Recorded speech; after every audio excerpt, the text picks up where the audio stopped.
والصلاة والسلام على رسوله سيد الإنس والجان وعلى آله وأصحابه ذوي الخير والإحسان أما بعد فأعوذ بالله من الشيطان الرجيم بسم الله الرحمن الرحيم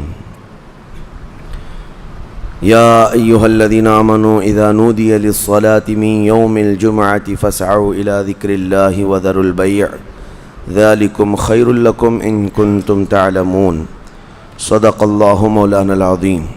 بارگاہ رسالت مآب صلی اللہ علیہ وسلم میں درود پاک کا ہدیہ پیش کریں۔ اللہم صلی علی سیدنا و مولانا محمد معدن الجود والکرم وآلہ واصحابہ الکرام وابنہ الکریم وبارک وسلم صلاة دائمة سرمدا ابدا۔ آج رمضان المبارکہ کا یہ آخری جمعہ ہے جس کو جمعۃ الوداع بھی کہا گیا۔ اس جمعہ کی بڑی فضیلت ہے اور اہمیت ہے۔ یہ مسلمانوں کی ہیبت اور مسلمانوں کی عظمت و شان کا مظہر ہے، اور پہلے سے بزرگوں میں اس کے اہتمام کا اور اس جمعہ کے خاص اہتمام کا ذکر ملتا آیا ہے۔ نبی اقدس صلی اللہ تعالیٰ علیہ وسلم اور ان کے صحابہ اور ان کے بعد امت کے اکابرین نے اس جمعہ کا بڑا اہتمام کیا۔ روایتوں میں یہ ملتا ہے کہ پورے رمضان المبارکہ میں جتنی رحمتیں روزانہ اترتی تھیں وہ ساری رحمتیں آج کے دن اللہ اتارتا ہے، اتنی برابر۔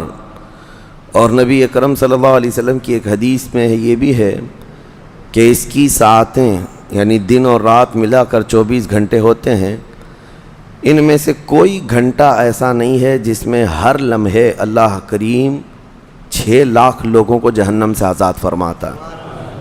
ہر لمحہ اس کا اس ماہ مبارکہ کے اس آخری جمعہ میں کاش ہمارا نام بھی وہ آزاد ہونے والوں میں شامل ہو جائے۔ عزیزان گرامی وقار، ایک روایت یہ بھی ہے کہ آج اللہ کے فرشتے زمین پر اترتے ہیں اور مومنین سے مصافحہ کرتے ہیں، اور شام ہونے تک افطار تک فرشتے ان کی مغفرت کی دعا کرتے رہتے ہیں۔ اللہ کریم میں جس مومن سے ملاقات کیا اس کی تو مغفرت فرما دے، تو اللہ تبارک و تعالیٰ فرشتوں کی سفارش پر ان کی مغفرت کا عام اعلان بھی فرماتا ہے۔ یہ آج کے دنوں کی بڑی خصوصیت ہے، اس لیے اس کا اہتمام بھی کرتے ہیں۔ اور ویسے دنیا بھر میں خصوصیت کے ساتھ آج کے دن کو یوم القدس کے نام سے منایا جاتا ہے۔ یوم القدس کا مطلب کیا ہے؟ رمضان کے آخری جمعہ کو بیت المقدس مسجد اقصیٰ کے تحفظ کی یادگاری کے لیے امت میں اس کو مشہور کر دیا گیا کہ کم از کم امت میں نئے بچوں کو، نئے جوانوں کو، نئی جنریشن کو یہ پتہ لگے کہ بیت المقدس کیا ہے، مسجد اقصیٰ کیا ہے، ورنہ تو یہ قوم بھول جائے گی۔ یہ دھیرے دھیرے ان کے ذہنوں سے ساری چیزیں ختم ہو جاتی ہیں۔ یہاں ہمارے ملک میں رہتے ہوئے اب نئے بچوں سے پوچھیں تو بابری مسجد انہیں نہیں معلوم۔ پرانے لوگ جانتے ہیں جن کے سامنے حادثے ہوئے ہیں، لیکن جو نئے لوگ دنیا میں آتے ہیں یا جوان ہوتے رہتے ہیں تو ان تمام چیزوں سے وہ واقف نہیں ہو پاتے۔ تو یہ علماء کی ذمہ داری ہے اور بڑوں کی یہ ذمہ داری ہے کہ یہ معلومات منتقل کرتے رہیں اپنی جنریشن میں۔ آج یوم القدس کے طور پر دنیا بھر میں اس لیے منایا جا رہا ہے کہ بیت المقدس مسجد اقصیٰ کی حفاظت کا ایک عظیم منصب اور ایک عظیم مفہوم بچوں کے ذہن میں منتقل کیا جائے۔ کیا خبر کہ یہ جو نونہال ہیں، چھوٹے بچے ہیں، ہمارے ہاں آس پاس رہتے ہیں، کیا پتہ ان میں سے کون صلاح الدین بن کر کھڑا ہونے والا ہے۔ صلاح الدین کوئی آسمان سے آنے والے اور زمین سے نکلنے والے مجاہد کا نام نہیں تھا، وہ بھی اسی طرح سے پرورش پانے والے کسی محلے بستی میں رہتے تھے۔ اور صلاح الدین ایوبی نے ان حالات کا سامنا کیا تھا جب عیسائیوں نے بیت المقدس پر زبردستی قبضہ جمایا ہوا تھا، جبکہ حضرت عمر فاروق رضی اللہ تعالیٰ عنہ کے زمانے سے لے کر تقریباً 400 سال تک بیت المقدس پر اذانیں ہوتی رہیں، نمازیں ہوتی رہیں، اور صرف ان عیسائیوں کو وہاں آنے کی عام اجازت دی گئی تھی فاطمی دور میں۔ ویسے اگر میں تاریخ بتاؤں تو بیت المقدس روئے زمین پر یہ تیسرا اہم مرکز ہے مسلمانوں کا۔ حرم کعبہ اور مسجد نبوی کے بعد تیسرا حرم مسجد اقصی ہے، بیت المقدس ہے۔ اور ویسے اس کے انعقاد اور زمین پر اس کے پائے جانے کی تاریخ تو بہت پرانی ہے۔ فرمایا گیا اللہ تعالیٰ نے روئے زمین پر سب سے پہلے خانہ کعبہ کو بنوایا، وہ فرشتوں نے اس کی تعمیر کی۔ تو مکہ مکرمہ میں خانہ کعبہ بنانے کے صرف 40 سال کے بعد یہ فلسطین میں بیت المقدس کو فرشتوں نے تعمیر کیا۔ سب سے پہلے وہ جگہ فرشتوں نے اس کو مقدس بنائی۔ تو اس زمانے سے آدم علیہ الصلوۃ والتسلیم کے زمانے سے یہ بیت المقدس کا علاقہ مقدس ہی رہا، اور اس کو ارض المقدس کہا جاتا ہے آج بھی عربی میں۔ پھر انبیاء اکرام علیہم السلام آتے رہے، اور اکثر انبیاء اکرام علیہم السلام کی عبادت گاہ رہی۔ بنی اسرائیل کے تقریباً انبیاء اکرام بیت المقدس کو ہی اپنا مسکن بنائے ہوئے تھے، اپنا وطن بنائے ہوئے تھے۔ کتنے انبیاء اکرام کا ذکر کروں، تقریباً 30,000 انبیاء اکرام آج بیت المقدس کے ارد گرد دفن ہیں۔ 30,000 انبیاء اکرام علیہ السلام۔ اور اولو العزم پیغمبروں میں حضرت سیدنا ابراہیم علیہ السلام وہیں پر ہیں، آپ کے بیٹے حضرت اسحاق علیہ السلام وہیں ہیں، ان کے بیٹے حضرت یعقوب علیہ السلام وہیں ہیں، پھر موسیٰ علیہ السلام وہیں ہیں، اور اس کے علاوہ زکریا علیہ السلام، داؤد علیہ السلام، سلیمان علیہ السلام، جلیل القدر انبیاء کرام سب بیت المقدس میں ہیں۔ تو یہ بیت المقدس اس لیے بھی اہمیت کا حامل ہے کہ مسلمانوں سے پہلے یعنی انبیاء کرام علیہ السلام کے دور میں یہ مرکز رہا، قبلہ رہا اکثر امتوں کا۔ تو یہودی جو ہے چونکہ ان انبیاء کرام کے فالوورز میں آتے ہیں، حضرت ابراہیم علیہ السلام کے، حضرت اسحاق اور حضرت یعقوب علیہ السلام کے، تو ان کے لیے بھی یہ مقدس تھا۔ اور پھر مزے کی بات یہ ہے کہ حضرت بی بی مریم کی ساری تربیت جو ہے بیت المقدس کے اندر ہوئی، جیسے کہ آپ نے تفسیر میں سماعت کیا ہوگا۔ اور پھر جب وہ جوان ہوئیں تو حضرت عیسیٰ علیہ السلام کی ولادت بھی بیت المقدس سے قریب میں ہوئی ہے۔ حضرت عیسیٰ علیہ السلام پیدا وہاں ہوئے، اور حضرت عیسیٰ علیہ السلام نے بھی تبلیغ کا مرکز اسی کو بنایا، بیت المقدس کو بنایا۔ تو دنیا کے پرانے مذاہب میں، پرانے دین میں یہودیت جو ہے ان کے لیے بھی وہ مقدس ہے، عیسائی جو ہیں ان کے لیے بھی وہ مقدس ہے، پھر اسلام کے لیے اس لیے بھی مقدس ہے کہ اصل ابراہیم علیہ السلام کے دین پر اب نہ یہودی باقی رہے نہ عیسائی باقی رہے، بلکہ صرف مسلمان باقی رہے، کیونکہ ابراہیم علیہ السلام نے شرک اور کفر کی تعلیم نہیں دی تھی، وہ تنہا اللہ رب العزت کے موحد تھے۔ اللہ کی وحدانیت انہوں نے اس وقت پھیلائی، اور اس دین پر آج کوئی قائم ہے تو وہ مسلمان ہیں۔ تو انبیاء اکرام علیہ السلام کے وارثین بھی یہ امت محمدیہ ہیں پچھلے انبیاء کے۔ اور اس کے علاوہ ایک عظمت والی چیز یہ ہے کہ جب میرے آقا صلی اللہ تعالیٰ علیہ وسلم اعلان نبوت فرمائے اور تقریباً نمازیں فرض ہوئیں، تو نمازوں میں بھی تقریباً 17 مہینے تک حضور صلی اللہ علیہ وسلم اور صحابہ نے بیت المقدس کی طرف منہ کر کے نمازیں ادا کیں۔ اس اعتبار سے ہمارا پہلا قبلہ وہی ہے، پہلا قبلہ جس کو قبلہ اول کہا گیا ہے۔ پھر حضور کی خواہش پر قبلہ بدل دیا گیا، خانہ کعبہ قبلہ ہو گیا ہمارا۔ اور ایک بڑی اہمیت اس بیت المقدس کی یہ بھی ہے کہ جب نبی اکرم صلی اللہ تعالیٰ علیہ وسلم معراج کی شب تشریف لے جا رہے تھے رب ذوالجلال کی ملاقات کے لیے، تو جبرائیل امین کے نے براق کی سواری کو حرم سے لے کر سب سے پہلے جہاں پر اتارا تھا وہ بیت المقدس ہے۔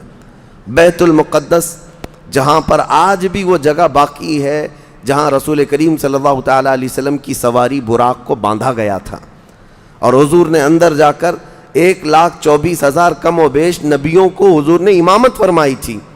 یہ وہ بیت المقدس ہے جہاں سارے نبیوں نے میرے نبی کا خطبہ پڑھا تھا معراج کی شب، اور اس کے بعد رسول اقدس صلی اللہ تعالیٰ علیہ وسلم وہاں سے آسمانوں کا سفر کیے۔ تو بیت المقدس مسلمانوں کے لیے اس لیے بھی اہم ہے کہ میرے آقا کی امامت گاہ بھی ہے اور ہمارا قبلہ بھی ہے۔ اب یہ زمانے میں چلتا رہا، جب حضور اکرم صلی اللہ تعالیٰ علیہ وسلم کا دور تھا ظاہری زندگی کا، اس وقت بیت المقدس پر عیسائیوں کا ہی قبضہ تھا. ہم یہ بتاتے ہیں عیسائیوں کا، لیکن عیسائیوں نے کہاں سے قبضہ کیا تھا؟ وہ تو یہودیوں سے حاصل کیا تھا. یہودیوں کو مارتے تھے.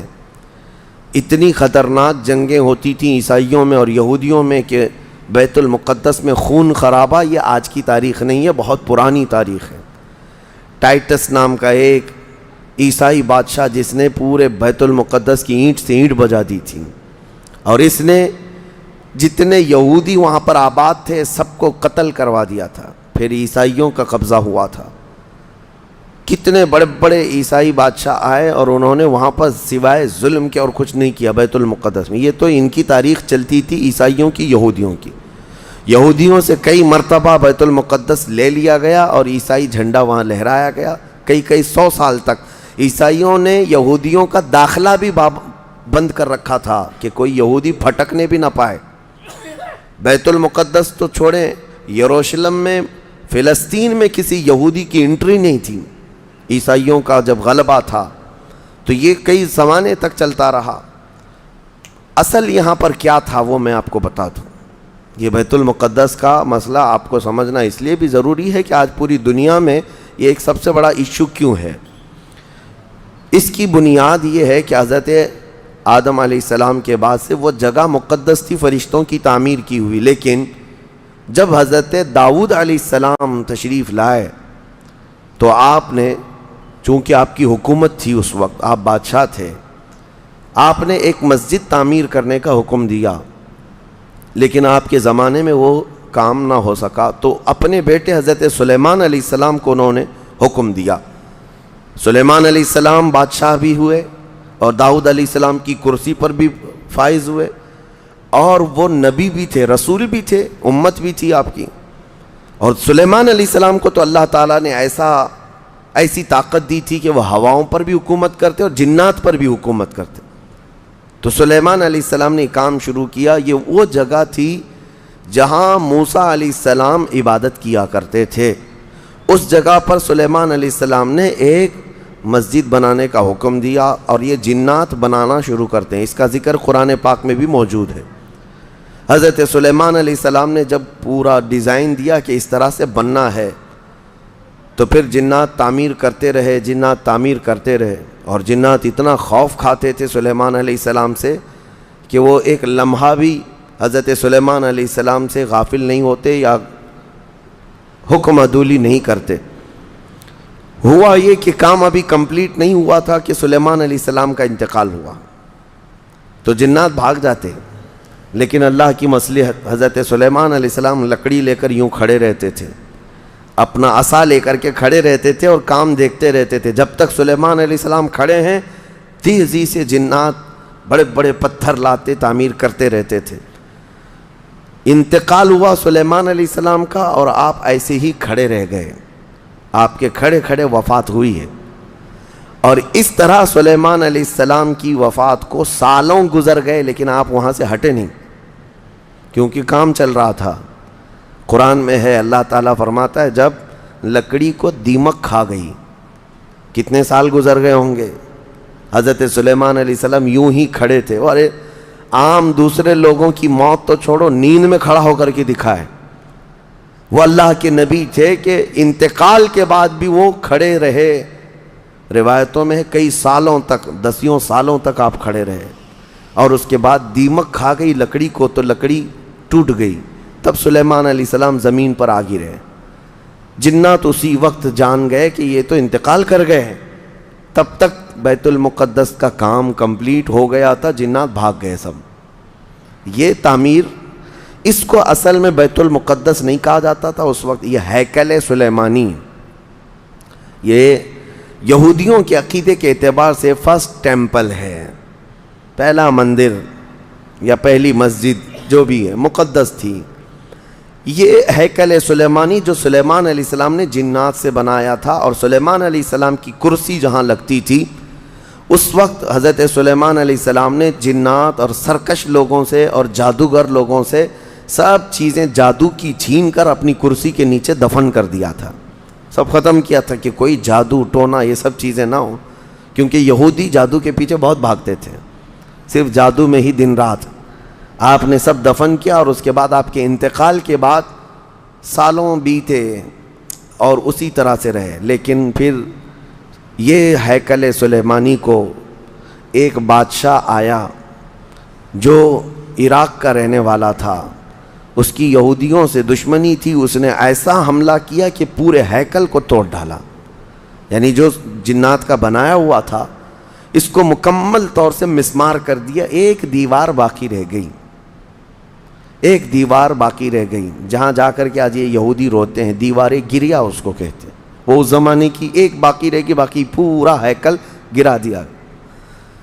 زمانہ بیت گیا، یہودی اس بات پر روتے رہے کہ ان کو مارا گیا، قتل کیا گیا۔ پھر عیسائیوں کا اس پر قبضہ رہا، پھر عیسائیوں سے یہودیوں نے ایک بار پھر حاصل کیا، پھر دوبارہ یہ ٹائٹس کے زمانے میں عیسائیوں نے مار کر کے پورے یہودیوں کو خون خون کر دیا، اور پھر بیت المقدس کچھ نہیں تھا، ایک دیوار تھی، ایک دوسری وہاں پر ایک چھوٹی سی عمارت بنائی گئی۔ اس عمارت کو یہ سیکنڈ ٹیمپل کہتے ہیں، سیکنڈ ٹیمپل، یہ دوسرا مندر، اور اسی کو عبادت گاہ بنا کر چلتے رہے۔ زمانہ بیتا، یہاں تک کہ حضور صلی اللہ تعالیٰ علیہ وسلم کی نبوت کا اعلان ہوا۔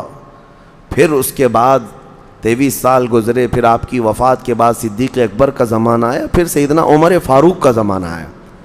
تقریباً یہ 26-28 ہجری کی بات ہے، حضرت عمر کے دور میں۔ پھر حضرت عمر فاروق کے دور میں جو فتوحات ہو رہی تھی، اسلام پھیلتا جا رہا تھا، تب صحابہ کے ایک لشکر کو حضرت عمر نے فلسطین بھی بھیجا، جس میں حضرت ابو عبیدہ بن جراح بھی تھے۔ تو ان صحابہ نے اس چھوٹے سے لشکر کو لے کر فلسطین کا معرکہ ایسا سر کیا کہ یہ عیسائی سب جان چکے تھے حالات کیا چل رہے ہیں، سیرنڈر ہو گئے اور کہا ہم جو ہے یہ بیت المقدس کی ساری چابیاں آپ کے حوالے کرتے ہیں، لیکن ایک شرط ہے کہ ہم آپ کے ہاتھ میں نہیں دیں گے بلکہ مسلمانوں کے امیر المومنین کے ہاتھ میں دیں گے، وہ آئیں ہمارے پاس۔ تو وہاں جو صحابہ تھے انہوں نے خط لکھ کر بھیجا حضرت عمر کو۔ حضرت عمر مدینے میں تھے، کہا ٹھیک ہے میں آ رہا ہوں۔ قبلہ اول مسلمانوں کے ہاتھ میں تھا، بیت المقدس آ رہا تھا۔ سیدنا عمر فاروق مدینے سے چل پڑے، ایک غلام کے ساتھ نکلیں اور ایک سواری ہے، ایک خچر ہے، اور دونوں بھی کس انداز سے جا رہے ہیں، ایسا امیر المومنین جس کے رعب سے قیصر و کسریٰ کانپتے تھے، لڑائی کی کسی کے اندر مجال نہیں تھی۔ وہ ایک خچر کے سواری پر اتنا لمبا سفر طے کر رہے ہیں، وہ بھی غلام سے یہ طے کر رکھا ہے 1 میل میں بیٹھوں گا، 1 میل تو بیٹھنا، ہاں تو رسی پکڑ کے چلے گا 1 میل تک، اور اس کے بعد جب تو بیٹھے گا تو میں رسی پکڑ کے چلوں گا 1 میل تک۔ اس طرح سے تو سفر طے کیا۔ جب فلسطین پہنچ رہے تھے اور اس وقت لوگوں میں خبر تھی کہ امیر المومنین آ رہے ہیں، تو لوگ دیکھنے کے لیے شہر سے بھاگے بھاگے باہر آئے۔ اتفاق ایسا کہ اس وقت خچر گھوڑے پر بیٹھنے کی باری غلام کی تھی اور نکیل رسی حضرت عمر کے ہاتھ میں تھی۔ دوڑے ہوئے لوگ آئے جو نہیں پہچانتے تھے، عیسائیوں نے امیر المومنین کہہ کر اس غلام کا استقبال کیا کہ تشریف لائیں۔ تب جو صحابہ تھے وہاں پر انہوں نے پکار کر کہا نادانو، وہ امیر المومنین نہیں، رسی پکڑا ہوا امیر المومنین ہے، یہ امیر المومنین ہے۔ پہلی مرتبہ ان اعلیٰ اخلاق و کردار کو عیسائیوں نے دیکھا تھا کہ وقت کا خلیفہ کوئی گھوڑے کی رسی پکڑ کر کے بھی چلتا ہے، تو بہت متاثر ہوئے، اور اس کے بعد بنا کسی جنگ کے حضرت عمر فاروق رضی اللہ تعالیٰ عنہ بیت المقدس میں داخل ہوئے، اور ان عیسائیوں نے جو کچھ بھی وہاں پر کیا تھا اس کو نکالا۔ پھر حضرت عمر فاروق رضی اللہ تعالیٰ عنہ نے پہلی اذان دینے کا حکم فرمایا، وہ ظہر کی اذان تھی، آپ نے وہاں پر نماز پڑھائی۔ پھر اس کے بعد یہ سلسلہ چلتا رہا۔ اب اس میں تفصیل ہے، عیسائیوں کو اسی طرح ہم بھی بھگاتے، مسلمان بھی بھگاتے، جیسے یہ یہودیوں کو بھگاتے تھے، تو انہیں آج بولنا چاہیے تھا کہ مسلمانوں نے زبردستی قبضہ کیا۔ حضرت عمر فاروق کا عام اعلان تھا کہ جو یہاں پر رہنا چاہے اس کے لیے کھلی آزادی، حتیٰ کہ عیسائیوں کا چرچ بھی تھا پرانا، حضرت عمر نے کہا اس کو توڑا نہ جائے، اس میں عبادت جو ہوتی ہے ان کو اپنی عبادت کرنے دیا جائے۔ حضرت عمر چاہتے تو اینٹ سے اینٹ بجا دیتے، نکال کر صاف کر دیتے ہیں، لیکن آپ نے کھلی اجازت دی، اور عیسائی ویسے ہی باقی رہے۔ 400 سال تک یہ سلسلہ چلتا رہا۔ پھر فاطمی دور آیا، یعنی بنو عباس کی خلافت ختم ہوئی، فاطمیوں کا غلغلہ تھا، انہوں نے خلافت سنبھالی، لیکن وہ مضبوط نہیں تھے، کمزور خلیفہ آئے، جس کی وجہ سے صلیبی طاقتیں جتنی بھی تھیں سب آ کر کے اس خلیفہ پر قبضہ جما لیا، اور بیت المقدس میں اجازت پہلے مانگ لی کہ ہمیں آنے جانے کی اجازت دی جائے۔ جب آنے جانے کی اجازت مل گئی تو پورے علاقے پر زبردستی غاصب قبضہ کر کے وہاں سے سارے مسلمانوں کو ختم کر دیا، بہت مسلمانوں کا قتل کیا۔ فلسطین کی سرزمین یہودیوں کے قتل سے بھی بھری ہے، مسلمانوں کے قتل سے بھی بھری ہے، اور یہودیوں نے عیسائیوں کا بھی قتل کیا ہے، لیکن مسلمانوں کا قتل عام کر کے یہ زبردستی فائز ہوئے ہیں کس پہ؟ بیت المقدس پر۔ یہ قبضہ جو ہے 87 ایئرز تک چلتا رہا، 87 سال تک۔ یہ اس وقت کا المیہ تھا کہ مسلمان خلیفے تھے، گورنر تھے، بہت سارے حکمران تھے، رونا روتے تھے، لیکن کوئی آگے بڑھنے کو تیار نہیں تھا۔ کردستان کا ایک شہزادہ صلاح الدین ایوبی، جو نور الدین زنگی کے شاگرد تھے اور ان کی فوج کے سپاہی تھے، ان کو یہ روزانہ خبریں تھی کہ بیت المقدس میں سب کچھ اجاڑ دیا گیا ہے، مسلمانوں کی اذان بند ہے، وہاں نہ جمعہ کا خطبہ ہو سکتا ہے، نہ ہی عبادت کے لیے وہاں پر نماز پڑھی جا سکتی ہے۔ ایک دن گزر رہے تھے، انہوں نے ایک لکڑی کا ممبر بنوایا اور پھر عزم کر لیا کہ یہ ممبر میں بیت المقدس میں رکھ کر کے رہوں گا اور اس سے خطبہ دیا جائے گا۔ وہ ان کا عزم تھا اور اس پر لے کر کے چلتے رہے۔ تقریباً آپ نے 17 جنگیں لڑی ہیں، 17 جنگیں لڑی، اور صلاح الدین ایوبی کو جو درپیش مسائل تھے وہ کہا گیا ہے کہ پہلے تو انہوں نے جو روڈ میپ بنایا تھا اس حساب سے ان کو 2 سال کے اندر یہ جنگوں میں فتح کر لینا تھا۔ 2 سے 4 سال کے اندر ان کے دماغ میں یہ تھا کہ بیت المقدس کو میں حاصل کر لوں گا، لیکن فرماتے ہیں کہ اپنوں کی مخالفت اتنی تھی، جگہ جگہ سے کوئی مسلمان بیٹھا ہوا ہے، نواب بیٹھا ہے، کہیں کوئی کسی چھوٹے علاقے کا خلیفہ، کوئی گورنر، سب پکڑ پکڑ کر کے ان کی ٹانگ کھینچیں، ان کے فوجیوں میں ورغلائیں اور الگ الگ وسوسے ڈالیں، جس کی وجہ سے پہلے اپنوں سے بھیڑتے بھیڑتے آپ کو 18 سال لگ گئے۔ بیت المقدس پھر پہنچے، صلیبیوں سے معرکہ آرائیاں ہوتی رہیں، پھر وہ 87 سال کے بعد صلاح الدین ایوبی نے دوبارہ بیت المقدس کو ان عیسائیوں سے پاک کیا، اور آپ نے وہ ممبر وہاں پر لگایا اور تاریخی خطبہ عطا کیا تھا۔ اس کے بعد وہ بیمار ہو گئے صلاح الدین ایوبی رحمۃ اللہ تعالیٰ علیہ۔ 17 جنگیں جس نے لڑیں، اور عیسائی آج بھی صلاح الدین کے نام سے ڈرتے ہیں، اور بہت سارے تعریف بھی کرتے ہیں کہ ایسا جرنیل ہم نے دیکھا ہی نہیں دنیا میں صلاح الدین ایوبی کی طرح۔ وہ خون کا پیاسا نہیں تھا، وہ امن کا پیاسا تھا۔ کتنے تو قیدی ایسے آتے تھے جن کو وہ صرف ایگریمنٹ کر کے آزاد کر دیتا۔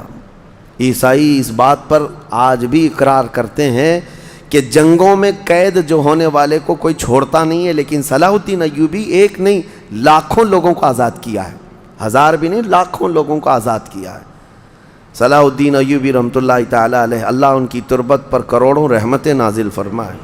حیرت کی بات یہ ہے کہ ان کا آخری وقت آیا تو رونے لگے، بستر پر رو رہے تھے۔ لوگوں نے پوچھا کہ کیا بات ہے؟ صلاح الدین ایوبی کہتے ہیں میں نے منت مانگی تھی اللہ سے کہ اے اللہ بیت المقدس فتح ہو جائے تو میں حج پہ جاؤں گا۔ کہا تو پھر کیا ہوا؟ کہا میرے پاس اتنے پیسے نہیں ہیں کہ میں حج کر سکوں۔ یہ وقت کا وہ عادل حکمران جس کی تاریخ عدل سے بھری ہوئی ہے، لیکن یہ بھی تاریخ ہے کہ مال لوٹ کر کے اگر اپنا محل بنایا ہوتا تو صلاح الدین کے بہت سارے آج محلات ہوتے، لیکن وہ آخر وقت بستر پر اس غم سے رو رہے تھے کہ میرے پاس حج پہ جانے کے لیے پیسے نہیں ہیں۔ جس کے زیر نگیں کتنے علاقے آتے تھے اس وقت، بہت سارے علاقوں کا وہ خلیفہ۔ لیکن میرے عزیزو، اسلام کی سچی تاریخ ایسے ہی خلفاء سے ہے، ایسے ہی خلفاء سے نظام ہے۔ پھر یہ زمانہ چلتا رہا، تقریباً 800 سال گزر گئے، 1921 آیا، 1921، یہ جو گزری ہوئی سینچری ہے ابھی ہماری، یہ فرسٹ ورلڈ وار جب ہوئی، پہلی جنگ عظیم، اس جنگ کے دوران یہودیوں نے زبردستی اجازت مانگی برطانیہ کو ثالث بنا کر کے، کیونکہ جب ترکی کی حکومت ختم ہو گئی، جس کو خلافت عثمانیہ کہا جاتا ہے، جب وہ کمزور ہو کر گر گئی، کیونکہ ان کا دبدبہ تھا، یہ آخری خلافت ہے جو زمین پر تھی، اگرچہ خلافت کے نام سے جو مشہور رہی، تو حضور صلی اللہ تعالیٰ علیہ وسلم کی وفات کے بعد سے لے کر یہ ترکی کی خلافت عثمانیہ تک اس روئے زمین پر خلیفہ ہر زمانے میں کوئی نہ کوئی رہا، لیکن 1921 سے لے کر 1921 سے لے کر اب کا زمانہ آ گیا 2023، اتنے سال، 100 سال گزر گئے، پوری دنیا میں اب کوئی خلیفہ مسلمانوں کا نہیں رہا۔ بادشاہ تو بہت سارے ہیں، امیر المومنین اور خلیفہ کے نام سے اس روئے زمین پر اب کوئی نہیں۔ ان ظالموں نے ہماری خلافت کے نظام کو مار ڈالا، ختم کیا، خلافت کو زمین سے ختم کیا۔ اب لوگوں کو نیا لگتا ہے کہ خلافت کا مطلب کیا ہے۔ خلافت ایک نظام ہے، پورا نظام ہے۔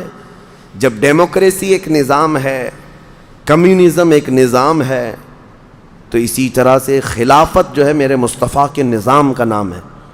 جب یہ ختم ہوا تو پھر 1921 میں یہودی جگہ جگہ سے جو مارے گئے تھے، اس وقت جرمن سے بھگائے جا رہے تھے، جینوسائیڈ کیا گیا تھا یہودیوں کا، جرمن میں مارا جا رہا تھا، تو ان کے اوپر دنیا والوں نے چنتک بیٹھک جس کو کہتے ہیں رحم کرنے کا، کئی مرتبہ بیٹھکیں ہوئی، بڑے بڑے لوگوں نے کہا یہودی پوری دنیا میں مارے جا رہے ہیں اور یہ مظلوم ہیں، ان کو کہیں پناہ دی جائے۔ پناہ دینے کے لیے جب بات آئی تو فلسطین کا ایک چھوٹا سا علاقہ 4000 یہودیوں کو رہنے کی اجازت دی گئی۔ 1921 سے 4000 یہودیوں کو رہنے کی اجازت دی گئی، اور پھر جب وہ 4000 یہودی رہے تو بڑھتے بڑھتے دنیا بھر سے لوگ ہجرت کر کے یہودی وہاں جاتے رہے، اور تقریباً 1948 1947 1947 جب ہمارے ہاں آزادی کا مسئلہ چل رہا تھا، تب تک یہودی جو ہے لاکھوں کی تعداد میں وہاں جمع ہو چکے تھے، اور جمع ہو کر کے ان لوگوں نے، اور اسی وقت ہٹلر کا دور بھی ختم ہوا تھا، اور ہٹلر نے ان کو بہت مارا تھا، جس کو ہولوکاسٹ کہا جاتا ہے، اور بہت زیادہ ظلم کیا تھا۔ تو یہ سب بھاگ کر کے فلسطین میں جمع ہوئے، اور پھر ایک ایگریمنٹ سائن کروا لیا گیا دنیا کی بڑی بڑی طاقتوں سے کہ یہ اسرائیل ایک کنٹری ہے۔ فلسطین کو 2 حصوں میں بانٹ دیا گیا، آدھا عربوں میں، آدھا یہودیوں میں، فلسطین کے 2 حصے کر دیے، تو آدھا یہودیوں کو ملا تو ٹھیک ہے، لیکن اس کے غصے میں عربوں میں جنگ شروع ہوئی۔ 1948 کے بعد پھر جنگوں کا آغاز ہو گیا، جارڈن، سیریا، مصر، ان لوگوں نے اسرائیل کے ساتھ، انہوں نے نئی کنٹری کا نام اسرائیل رکھا تھا، جنگ کیا۔ جب جنگ کرتے رہے، اسرائیل اپنے پیر پھیلاتا رہا اور آگے بڑھتا رہا، کیونکہ اس وقت ان عربوں کے اندر یا جدید ہتھیار نہیں تھے۔ اسرائیل کو فلی طور پر امریکہ کا سپورٹ تھا، UK کا سپورٹ تھا، یورپ کا سپورٹ تھا۔ ان تینوں ملکوں کے ساتھ بڑی خوفناک جنگوں میں ان کو پیچھے ڈھکیل دیا گیا، بلکہ جو صحرائے سینا تھا مصر کا، وہ بھی اسرائیل نے قبضہ کر لیا۔ طور سینا جس کو کہتے ہیں، کوہ طور، وہ بھی ان کے لیے مقدس تھا، وہ بھی حاصل کر لیا۔ پھر اس کے بعد دوسری جنگ بھی ہوئی تھی مصر کی، تب مصر نے وہ علاقہ واپس لیا اور اسرائیل کو سمیٹنے کی کوشش کرتے رہے۔ 3 بڑی جنگوں میں ہوا یہ کہ جب جنگ ہوتی رہی، اسرائیل پھیلتا رہا۔ پھر 1978 کے قریب یا 75 کے آس پاس اسرائیل نے پورے طور پر فلسطین کا کنٹرول اپنے ہاتھ میں لے لیا، جس میں بیت المقدس بھی چلا گیا۔ یہ ہے تاریخ میں آدم علیہ السلام کے زمانے سے لے کر یہاں تک کی بتا رہا ہوں، مختصر جھلکیاں۔ اس کے بعد سے یہودیوں نے بیت المقدس کا کنٹرول اپنے ہاتھ میں لیا، حالانکہ UN کا یہ فیصلہ ہے کہ پورے اسرائیل کو یہ خاص طور پر تنبیہ کی گئی ہے کہ صرف مسجد اقصیٰ جو بیت المقدس ہے، اس کا کنٹرول اور اس کا مینجمنٹ اس کے انتظامات یہودیوں کے ہاتھ میں بھی نہیں رہیں گے اور وہاں کے فلسطینی مسلمانوں کے ہاتھ میں بھی نہیں رہیں گے، یہ جارڈن کی حکومت کو دیا گیا ہے۔ جارڈن کی حکومت، جس کو کسٹوڈین آف یہ کہا جاتا ہے بیت المقدس، وہ اس کے انتظام دیکھتی ہے، لیکن برائے نام ہے یہودیوں نے دھجیاں اڑا رکھی ہیں پورے دنیا بھر کے قوانین کی۔ جہاں جہاں ان کو پابندی تھی کہ یہاں نئے گھر نہیں بنائیں گے، ابھی 3-4 سال پہلے انہوں نے پورے مسلمانوں کے محلے کو ختم کر کے 200 گھر بنائے، یہودیوں کو آباد کیا۔ برسوں سے یہاں جو مسلمان تھے، ابھی آپ جا کر کے کبھی دیکھیں یروشلم، بیت الحم، جو بیت المقدس کے آس پاس کے علاقے، رام اللہ، 40 سال 45 سال ہو گئے دکانوں کو تالے لگے ہوئے ہیں، جالے لگے ہوئے ہیں، لیکن کھولنے کی اجازت نہیں ہے۔ اتنے پرانے وقت سے دکانیں بند ہیں۔ کہا کہ نہیں، یہودیوں کی طرف سے کوئی یہاں پر کھولنے کی اجازت نہیں ہے، مسلمانوں کے نام پر۔ اور اللہ کا فضل تو دیکھیں، وہ مسلمان کیسے جگرے والے لوگ ہیں، میں نے اپنی آنکھوں سے دیکھا ہے۔ ہر جگہ کی طبیعت کے اعتبار سے اللہ تعالیٰ مخلوق پیدا کیا ہے۔ ان ظالم غاصب اسرائیلیوں کو ہم نے دیکھا، یہ بندوق تانے بیت المقدس کے ہر دروازے پر کھڑے رہتے ہیں، اور مسلمانوں کا فلسطینی 8 سال کا بچہ آتا ہے، اس کی نال یوں پھینک کر کے مسجد میں اندر جاتا ہے، نماز پڑھتا ہے، پھر نکلتا ہے، اور وہ فوجی دیکھتا رہ جاتا ہے، کچھ نہیں کرتا۔ بسا اوقات گولیوں سے برساتے ہیں۔ روزانہ کا معمول یہ ہے، رات کو گولیوں کی بارش ہوئی، سمیٹ کر کے ختم کیا گیا، زخمی ہاسپٹل میں گئے، دوسرے دن دیکھا عصر کے بعد بیت المقدس کے باہر صحن جو ہے وہاں پر پھر عورتیں، بچے، سب جو روزانہ عصر سے لے کر مغرب تک اپنی روٹیاں، اپنے کھانے لے کر کے آتی ہیں، بیٹھتی ہیں، ایسا لگتا ہے یہاں کچھ ہوا ہی نہیں، کچھ ہوا ہی نہیں۔ مائیں بچوں کو بچپن سے یہ چیز ڈال دیتی ہیں کہ بیٹا اگر تو ابھی گھر سے گیا نماز کے لیے تو ہمیں یہ یقین نہیں ہوتا کہ تیرا جسم آئے گا کہ تیری لاش آئے گی۔ ہر ماں کا یہ وہاں پر جذبہ ہے، اور یہ حدیث پاک میں موجود ہے۔ میرے آقا صلی اللہ علیہ وسلم نے فرمایا، لا تزال طائفۃ من امتی، میری امت میں سے ایک جماعت ایسی رہے گی جو قیامت تک حق کے لیے لڑتی رہے گی، اور اللہ ان کا ناصر و مددگار ہوگا۔ بیت المقدس کی یہ تاریخ آج، بیت المقدس کو انہوں نے خون میں نہلا رکھا ہے، یہودیوں کا زبردستی اس پر قبضہ ہے۔ اب یہ چاہتے کیا ہیں، یہ بھی میں آپ کو بتا دوں، یہ چاہتے ہیں کہ یہ مسجد اقصیٰ جو تعمیر ہوئی، یہ حضرت عمر کے حکم سے ہوئی۔ پھر اموی خلفہ جب آئے، خلیفہ ولید بن عبد الملک، اس نے پوری مسجد بنوائی، اور یہ جو پیلا گنبد آپ دیکھتے ہیں، قبۃ الصخرہ، جو مسجد اقصیٰ سے جس کو مشہور کیا گیا ہے، یہ قبۃ الصخرہ ہے، ڈوم آف راک جس کو کہتے ہیں۔ یہ اصل اس سے لگی ہوئی ہے بیت المقدس کی مسجد پرانی، اس کو شو نہیں کرتے، اس کو یہ گرا کر کے، اس کو پورا زمین بوس کر کے 3rd ٹیمپل بنانے کا پلان ہے۔ ان کو یہ چاہیے کہ حضرت داؤد علیہ السلام کے زمانے میں جو کام شروع ہوا تھا، سلیمان علیہ السلام نے جو مندر بنایا تھا، جو ٹیمپل بنایا تھا، ہم اس کو اسی جگہ تعمیر کریں گے۔ تو بیت المقدس، مسجد اقصیٰ کی دیوار سے دیوار انہیں گرانا ہے، اس کے لیے یہ کیا کیا سازشیں کرتے رہے، کھدائی کرتے رہے کہ یہاں پرانا خزانہ ہے، فلاں چیزیں ہیں، ثبوت نکالنا ہے۔ کتنا دیواروں کو ہلانے کے لیے آرٹیفیشیل زلزلے لائے گئے، مصنوعی طور پر یہ زمین ارتھ کویک لائے گئے کہ مسجد اقصیٰ گر جائے، لیکن اللہ کی مرضی جب تک چاہے۔ اب اگر حالات ایسی ہیں تو یہ مسجد اقصیٰ کو گرا کر کے وہاں پر ایک 3rd ٹیمپل بنائیں گے، جس کا پورا آرکیٹیکٹ ڈیزائن بھی انہوں نے ظاہر کر دیا ہے، نشر کر دیا ہے، کوئن بھی ایک جاری کر دیا ہے، جس کو لے کر کے ان کے 3rd ٹیمپل کے اندر جائے گا، آئے گا۔ یہ 2017 کی بات میں بتا رہا ہوں، پوری تیاریاں کر لی گئی ہیں۔ اب دیکھا گیا ہے کہ مسلمان ہر جگہ سے سوئے ہوئے ہیں، اب کوئی بھی اٹھتا نہیں ہے۔ عربوں کے منہ میں تو انہوں نے اپنی زبان رکھ دی ہے، عرب اب بولنے کے قابل نہیں رہ گئے۔ اور بغل کے جو دیش لڑے تھے پہلے، مصر، سیریا، جارڈن، آج ان کی حالت کیا ہے؟ وہ خود خانہ جنگی میں مبتلا ہیں، آپس کی لڑائیوں میں مصروف ہیں۔ اسرائیل کی غنڈہ گردی اور دادا گیری اس حد تک بڑھ گئی ہے کہ اسے آس پاس کسی کا خوف نہیں۔ ہاں اگر کچھ بولتا ہے تو کبھی ترکی بولتا ہے، ہاں اس کو اپنے اس ملک کے لیے سب سے بڑا خطرہ محسوس ہوتا ہے تو ایران ہے۔ ایران کو اس نے سعودی سے ایسا لڑا کر کے رکھا ہے کہ وہ آپس میں جنگیں کرتے رہیں۔ اسی لیے ابھی ایران اور سعودی کا پیس معاہدہ ہوا، ایگریمنٹ ہوا، تو سب سے پہلے نیند حرام ہو رہی ہے اسرائیل کی کہ یہ اگر دوست ہو گئے تو میرا کیا ہوگا، میری حفاظت کیا ہوگی۔ اسرائیل حماس کو مدد کرتا ہے، جو غزہ میں ایک علاقہ باقی رہ گیا مسلمانوں کا جو فلسطین کے اندر ہے، جو آج تک لڑ رہے ہیں، آج تک راکٹ داغتے ہیں، اسرائیل کے ساتھ لڑتے ہیں۔ 20,000 کی تعداد ہے وہ بیچاروں کی، 20,000 کی تعداد ہے۔ اب یہ تاریخ اس طرح سے بتائی جاتی ہے، نیوز اس طرح کی ہے، اسے حماس کو اسرائیل مدد کرتا ہے، فلاں مدد کرتا ہے، جو بھی مدد کرتا ہو ہمیں اس سے وہ نہیں، لیکن ایک حق جماعت قیامت تک حق پر قائم رہے گی اور بیت المقدس کے لیے لڑتی رہے گی۔